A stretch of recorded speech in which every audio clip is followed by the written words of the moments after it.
वो 7 तिल के बड़े बड़े पहाड़ों का दान दिया।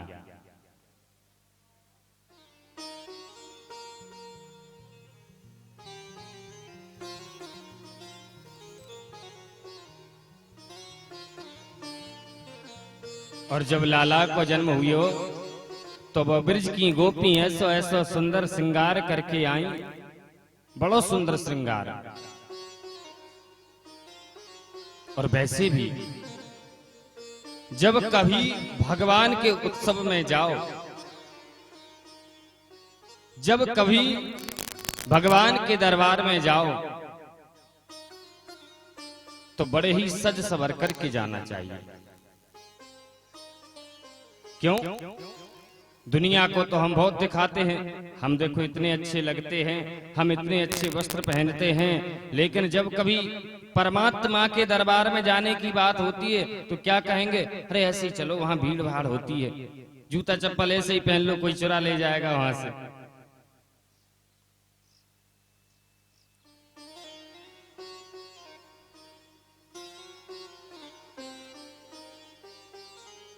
ये हमारे शिष्य तिगरा क्रिया से आए हुए हैं, हरिवल्लभ सरकारी टीचर हैं। पिछली साल ही हुई थी अपनी कथा, 2 वर्ष हुआ। 2 वर्ष पहले बड़ी सुंदर कथा करवाई थी इन्होंने। बड़े भक्तमय हैं, पूरा परिवार बड़ा सुंदर है इनका, बड़ा भक्तमय परिवार है। और जब भी हमारी कथा यहाँ आसपास होती है, बस मां साहब को बता दिया जाए, नहीं तो वो फेसबुक पर देख लेते हैं, तुरंत कथा सुनने आ जाते हैं।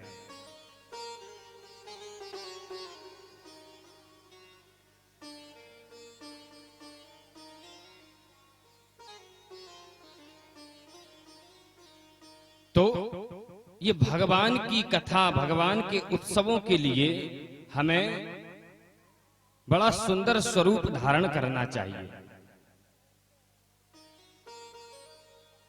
पता है, वृंदावन में एक संत रहते थे और उनका काम क्या था? बोले दिन भर ऐसे ही पड़े रहते, दिन भर कोई सजना नहीं, सवरना नहीं, ऐसे ही पड़े रहते। लेकिन शाम को स्नान करते थे, शाम को बड़े सुंदर स्नान करते और बड़े चमकीले वस्त्र पहनते। ब्रजवासियों को चमकीले वस्त्र बड़े प्रिय हैं। एक तो चंदन, गले में माला और चमचमाते हुए वस्त्र, ये बड़े प्रिय होते हैं ब्रजवासियों को।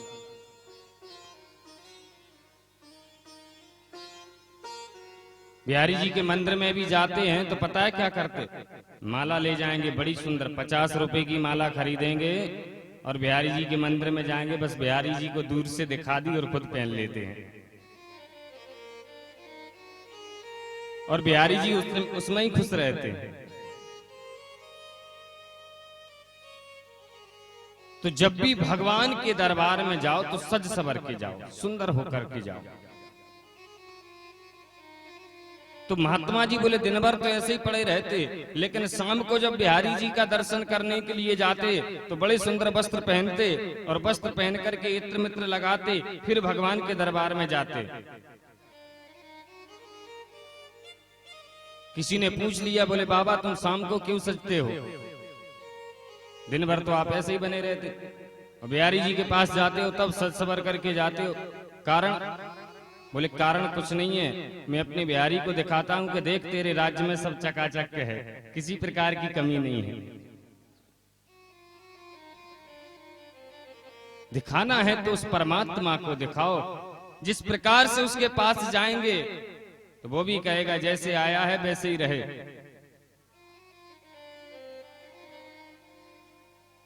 उन ब्रज की गोपियों ने बड़ो सुंदर श्रृंगार किया।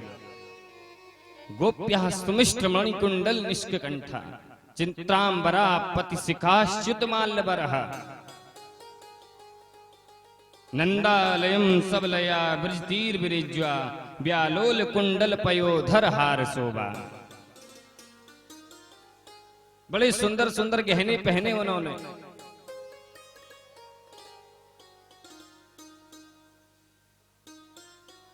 अब बड़ा उत्सव चल रहा है ब्रज में।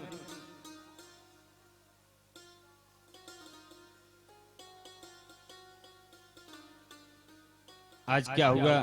रोहिणी च महाभागा नंद गोपाभिनंदता व्यचरद दिव्यवासा स्त्रकंठाभरणभूषिता।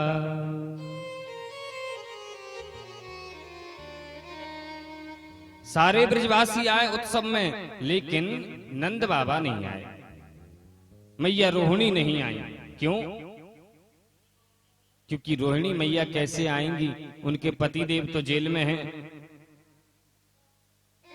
और बोले जिसके पति को कष्ट हो वो माताएं बहनें सज सबर करके उत्सवों में नहीं जाती। मैया यशोदा और नंद बाबा रोहिणी मैया के पास में पहुंचे। बोले मैया, हम जानते हैं कि आप दुखी हैं, आप कष्ट में हैं। इनके पति वसुदेव जी जेल में हैं कंस के यहाँ। लेकिन मैया ये लाला को उत्सव बार बार तो ना आवे। और फिर मैया रोहिणी ने भी सोचा कि ये तो परमात्मा का उत्सव है। आध्यात्मिक दृष्टि से अगर देखें तो बोले परमात्मा के उत्सवों में जाने से, परमात्मा के उत्सवों में नाचने से तो बोले जीवन के दुख दूर होते हैं। संसार में नाचोगे तो दुख बढ़ेगा। क्यों? क्योंकि जितना नाचोगे उतना ये संसार नचाएगा, उतनी ये माया नचाएगी। और अगर कहीं परमात्मा के उत्सवों में नाचोगे तो जीवन के दुख दूर होंगे। मैया भी आई लाला के उत्सव में, बड़ा नाची बड़ा गाई। नंद बाबा बोले तुम लाला को उत्सव मनाओ, अब हम तो लाला के उत्सव को छोड़ करके हमें जाना होगा, क्योंकि हमें कंस महाराज का वार्षिक कर देने के लिए जाना है। बाबा नंद वार्षिक कर देने के लिए मथुरा के लिए गए। यहां रात्रि में कंस ने मीटिंग बुलाई और पूतना को भेज दिया। पूतना ने एक गोपी को रूप बनायो और गोपी का भेष बना करके ब्रज में आई है। जैसे ही मैया के महल में पहुंची और बड़ा इसने नाटक किया प्रसन्नता का। अगर तुम्हारे सुख से किसी को प्रसन्नता हुई होगी तो वो प्रसन्नता दिख जाती है कि हमारे सुख से इसे प्रसन्नता हुई है। और अगर कोई प्रसन्नता का बहाना करता है या दिखावा करता है तो वो दिखावा भी समझ आ जाता है कि इसे प्रसन्नता तो नहीं है, बस केवल दिखावा कर रहा है। तो वो बहुत ज्यादा ही प्रसन्नता करने लगता है। अरे मुझे बड़ी खुशी हुई, आपने ऐसा काम कर दिया, बड़ी प्रसन्नता हुई, आपने ऐसा किया। तो समझ लेना चाहिए कि कहीं ना कहीं इसके मन में खोट है। पूतना भी मैया के सामने आई, बड़ी प्रसन्नता से कहने लगी, मैया अरे हमें बड़ी प्रसन्नता भई कि आपके घर में लाला भयो। मैया मैं भगवान के दरबार में जब भी जाऊं तब भगवान से एक ही प्रार्थना करूं कि यशोदा मैया के एक लाला है जावे। आज मैं तो बड़ी प्रसन्न है गई। मैया बोली, गोपी तू कहां रही अब तक? लाला का उत्सव 6 दिनों से मनाया जा रहा हो, तू आज आई है? बहाना भी बना दिया इसने। बोली मैया मैं अपने मायके गई थी, जैसे ही लौट करके आई हमें पता चली कि आपके घर में लाला भयो, सोई चली आई मैया में। कहाँ है लाला? मैया बोली लाला पालने में सोए रहो। मैया तो घर के काम में लग गईं। अब ये पूतना कन्हैया के पास पहुंची है। अहो वकीयम स्तन कालकूटम जिघास यापाय यदप्य साध्वी लेवे गतिम धातृचिताम ततोन्यम कंबा सयालम शरणम ब्रजेम।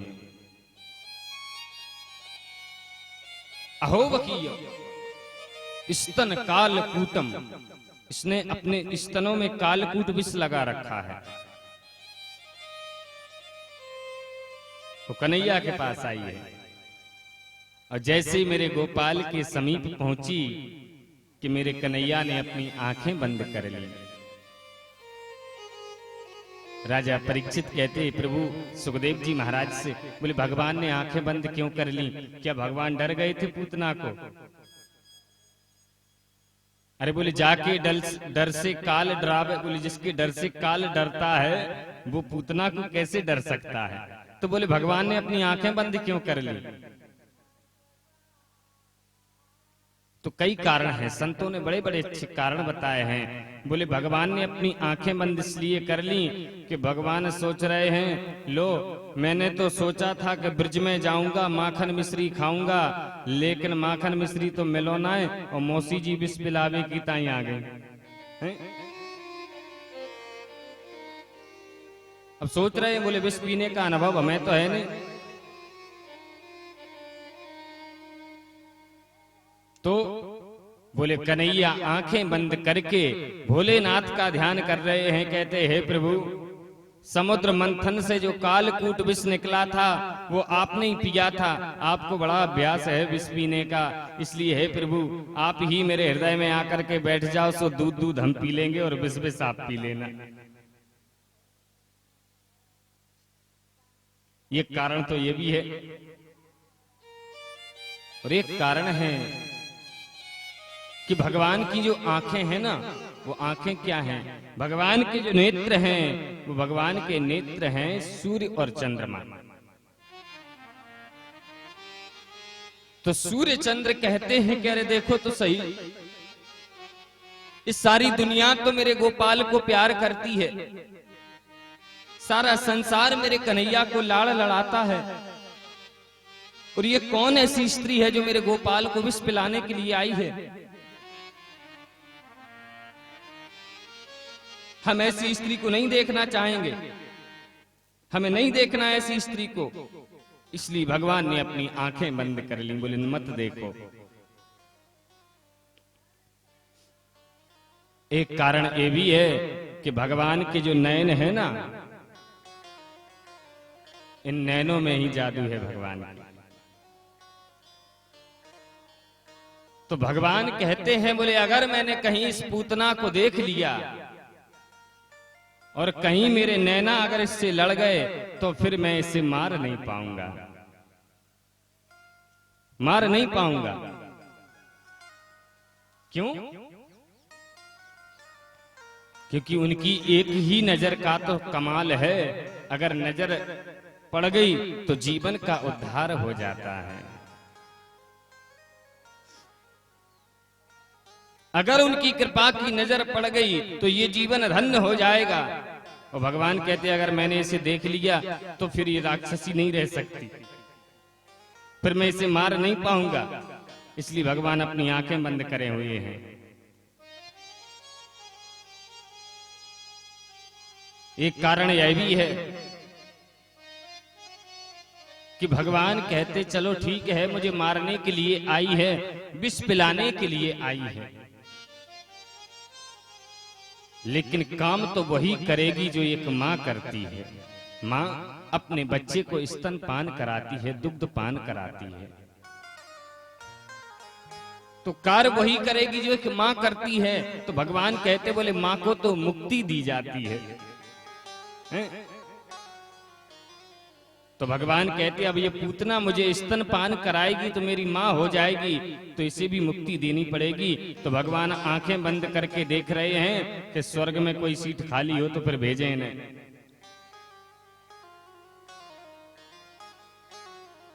कई कारण हैं। यहां इस पूतना ने मेरे लाला को उठाया और अपना स्तन पान कराने लगी।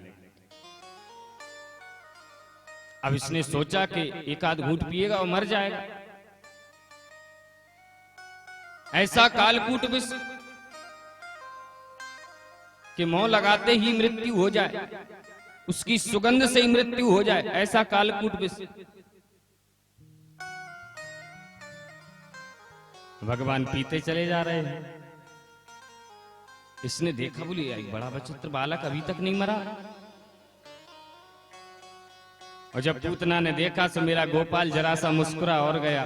पूतना कहती, अरे देखो ये तो हंसता भी है।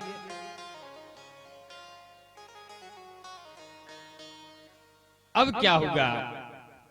भगवान ने स्तनपान करते करते हुए पूतना के प्राणों को भी पीना प्रारंभ कर दिया।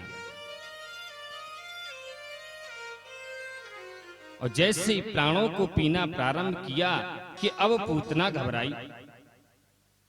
पूतना का कंठ अवरुद्ध होने लगा, पूतना घबराने लगी। अब पूतना जोर से चीखी, अरे लाला छोड़, अरे लाला छोड़। तो मेरा 7 दिन का कन्हैया बोल गया, बोले मौसी जी हमें तो पकड़वई आवे, छोड़ो तो आई बे ना है। पूतना महल से बाहर निकली और महल से बाहर जाकर के धड़ाम से जमीन पर गिर पड़ती है और उस पूतना का प्राणांत हो जाता है। बोलिए कृष्ण कन्हैया लाल की जय। कहते बोले राक्षस कितना भी भेष बदल करके क्यों ना आवे, लेकिन जब उनका वास्तविक रूप प्रकट होता है ना, जब मृत्यु का समय आता है तो उनका वास्तविक रूप प्रकट हो जाता है। तो पूतना जब गिरी तो उसका शरीर प्रकट हुआ, राक्षसी शरीर। तो पता है पूतना के शरीर से 18 किलोमीटर के बाग बगीचे उजड़ गए। इतना लंबा चौड़ा शरीर था इसका। जैसे ही जमीन पर गिरी तो ब्रजवासी दौड़े, अरे देखो तो सही ये राक्षसी, इतनी भयानक राक्षसी कहां से आ गई। और ये छोटो सो छोरा वाके ऊपर बैठो भयो। मैया दौड़ी, ब्रजवासी दौड़े, जैसे तैसे करके लाला को मैया ने उठाया, अपने सीने से लगा लिया। कहती हे प्रभु आज आपने मेरे लाला की रक्षा कर ली।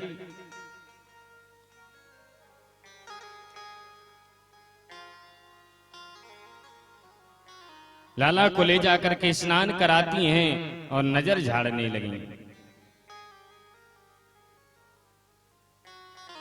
इंद्रियाणि ऋषिकेशो प्राणान्नारायणवतो श्वेतदीपपतिश्चिन्तम् मनो योगेश्वरो बतो। बड़ा सुंदर कहती मैया, कहती मेरे लाला की इंद्रियों की रक्षा ऋषिकेश भगवान करें। नजर झाड़ रही मैया लाला की, इंद्रियाण ऋषिकेश, और मेरे लाला के प्राणों की रक्षा नारायण भगवान करें। श्वेत दीप पतिश्चिंतम, मेरे लाला के चित्त की रक्षा श्वेत दीप भगवान करें, और मेरे लाला के मन की रक्षा योगेश्वर भगवान करें। भगवान कहते देखो मैया कितनी भोली है, मेरे ही नामों से हमको ही झाड़ रही हैं।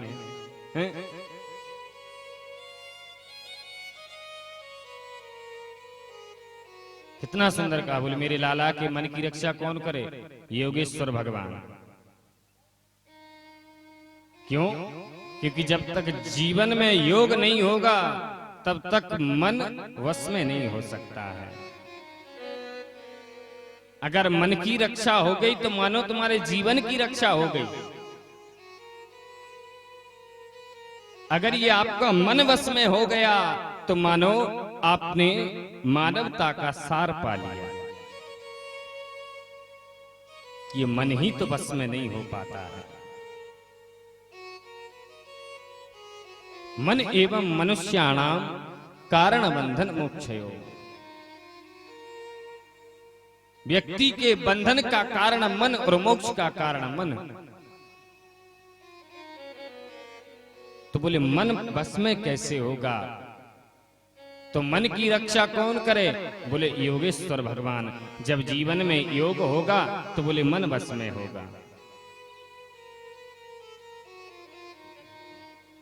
जब तक योग नहीं होगा ये मन बस में नहीं हो सकता है। और देखें आप, जितने जितने महात्माओं ने परमात्मा की प्राप्ति की है वो किस प्रकार से की है, बोले उसी योग के चलते, योग के चलते। अगर तुम्हारे जीवन में संयम नहीं है, नियम नहीं है, योग नहीं है, तो बोले ये मन भटक जाता है, मन भटक जाएगा। और बोले मन भटक गया तो मानो सारा जीवन बिगड़ जाएगा। मन के हारे हार है, मन के जीते जीत, और मन ही मिलावत राम से, मन ही करात फजीत। ये मन का ही सारा खेल है। पता नहीं कब बहक जाए, कब बिगड़ जाए, कोई गारंटी नहीं। और सुनो, इन इंद्रियों को कभी ये नहीं सोचना चाहिए कि मैंने अपनी इंद्रियों को बस में कर लिया, मैंने अपने मन को काबू में कर लिया। और बोले जब हमारे मन में ये भावना आती है तभी हमारे जीवन का भटकाव होता है। वो कथा आपने सुनी होगी सबने, नारद जी की। भगवान की कृपा से ही नारद बाबा की समाधि कामदेव न डिगा सका, लेकिन नारद को क्या लगा, बोले मैंने काम को जीत लिया। और जब मन में आया कि काम को जीत लिया, तब ही काम का ऐसा बाण हृदय में लगा कि देखो फिर कैसे कैसे भटके कि अपने परम आराध्य देव भगवान नारायण को श्राप दे दिया नारद जी ने, केवल मन के चलते।